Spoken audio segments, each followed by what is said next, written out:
L'épisode commence lorsque Céline sort de chez elle, prête pour le dîner, quand elle reçoit un message de Serkan lui disant de passer au bureau pour discuter.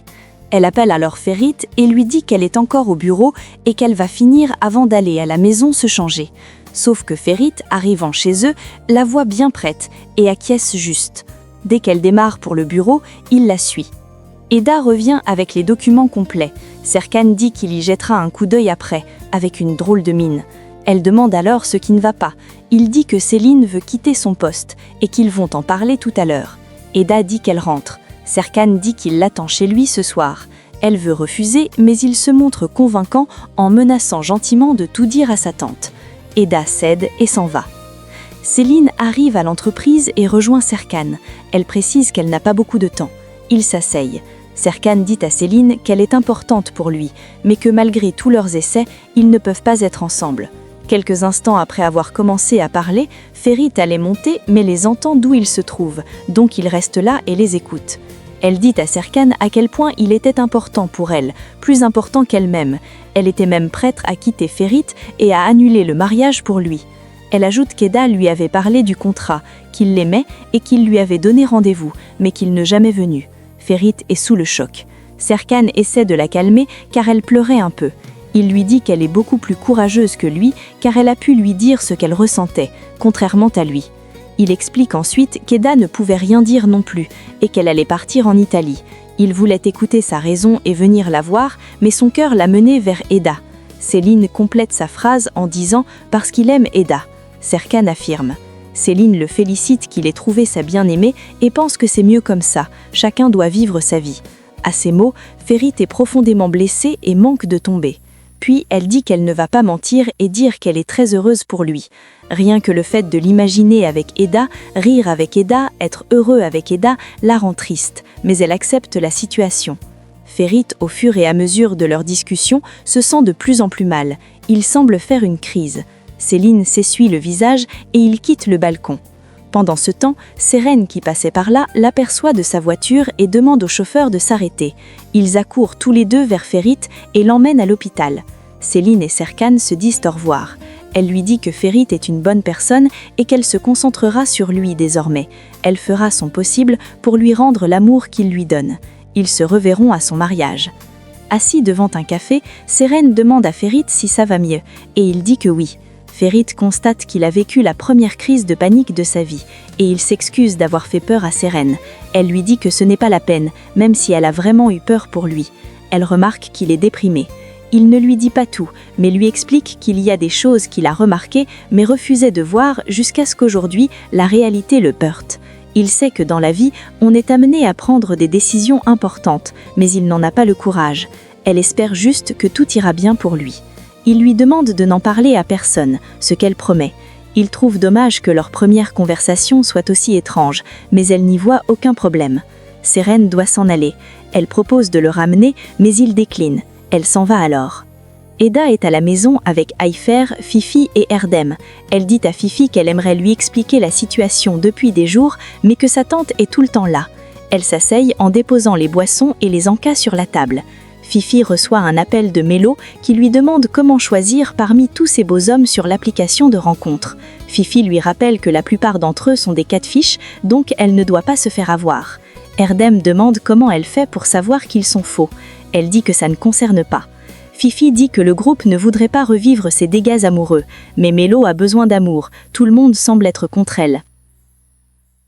Eda est la seule à la soutenir. Du coup, elle pense qu'on devrait créer un compte pour elle aussi.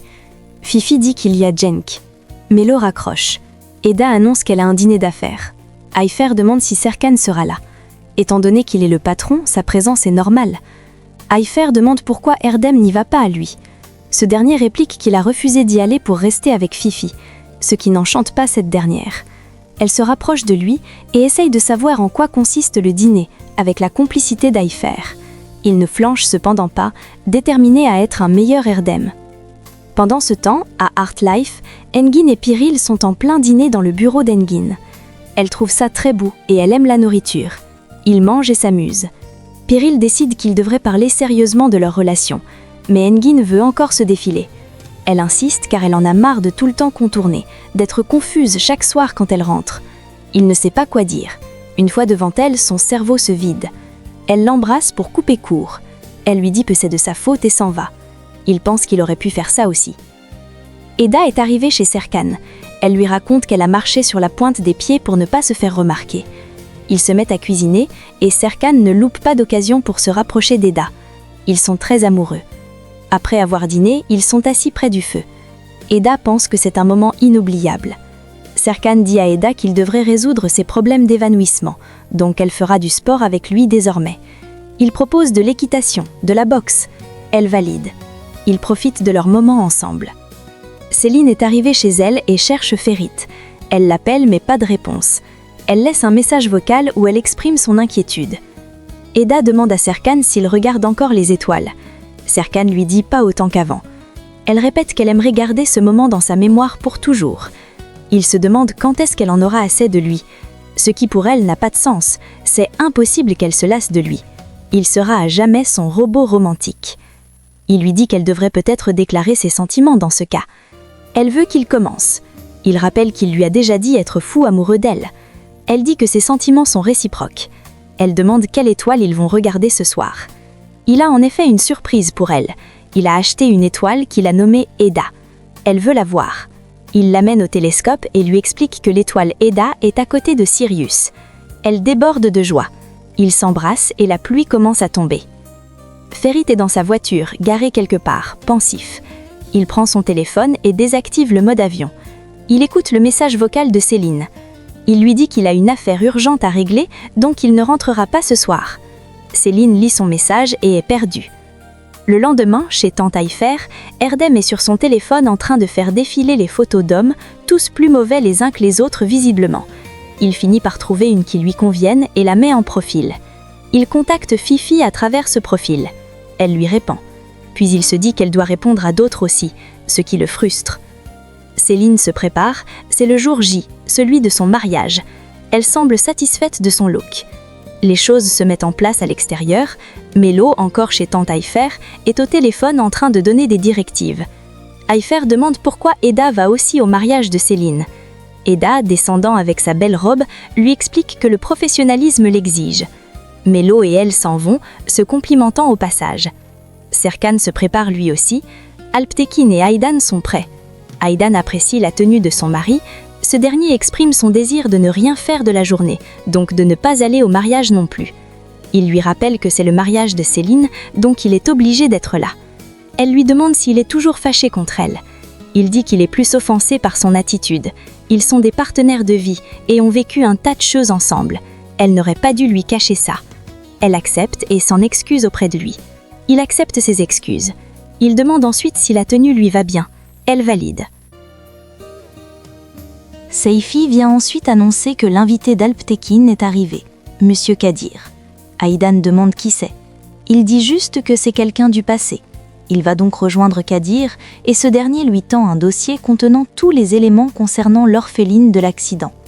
Alptekin lui rappelle qu'il ne doit en parler à personne sous peine de subir ses représailles. Kadir dit qu'il mène une nouvelle vie désormais, il ne veut plus de problème. Alptekin lui signe donc le chèque comme promis, Kadir le prend et s'en va. Alptekin prend place et consulte donc les détails. Il constate avec stupéfaction qu'il s'agit d'Eda Yildiz. Ça le met hors de lui. Aydan arrive dans son bureau, alarmé, et lui demande ce qui se passe. Il lui raconte alors l'accident et le fait que l'orpheline soit Eda. Elle a du mal à y croire.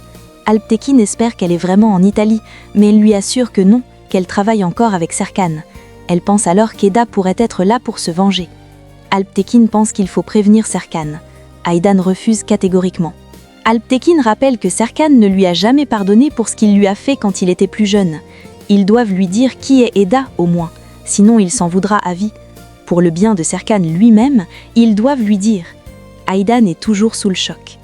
Pendant ce temps, Ayfer reçoit un appel de sa mère et lui demande comment elle peut encore appeler après ce qu'elle a fait. Elle lui a confié un problème pour la première fois depuis longtemps, mais ça n'a servi à rien, visiblement. Sa mère lui apprend qu'en fait, ce serait Eda elle-même qui aurait reporté son voyage. Ayfer a du mal à y croire. Céline est pensive devant un contrat qu'elle finit par signer. Elle envoie quelqu'un l'expédier. Il semblerait qu'elle ait décidé, unilatéralement, de vendre ses parts à Monsieur Effet, vu qu'elle l'appelle pour le lui annoncer. Ferit descend enfin et apprécie l'allure de sa future femme. Elle lui demande pourquoi il n'est pas encore prêt. Il dit qu'il se préparera sur place. Elle lui annonce qu'elle a décidé de ne plus, de quelque manière que ce soit, travailler avec Serkan. Elle veut tout faire pour le rendre heureux, car il le mérite. Il décide d'aller finalement se changer. Elle lui demande où il était la veille, mais il ne lui donne pas de réelle réponse. Eda arrive au lieu du mariage, Serkan l'attend à l'entrée. Il lui demande si elle essaye de le tuer en étant si belle. Il ne pourra pas être proche d'elle durant tout le long de l'événement, vu que personne n'est au courant de leur relation. Elle lui dit qu'il survivra. Ils vont à l'intérieur.